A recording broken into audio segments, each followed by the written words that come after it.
Chok, tumawag yung customer. Kanina pa daw yung motor niya kung tapos na daw. Bakit mo daw binaba yung makina niyan?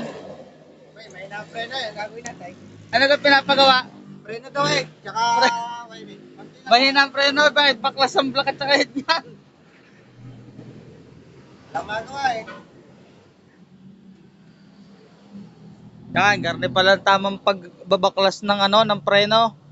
Pag mahina pala ang preno, garni pala dapat ang ginagawa. Pinapalitan ng block. Lalakas ng preno niya ngayon.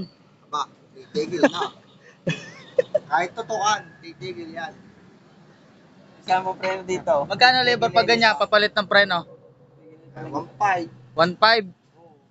Kaya yung gagitan, Kaya isang pitik lang ng preno itigil agad. kahit tutukan, kahit makalahating metro eh, kahit wala pa, titigil yan.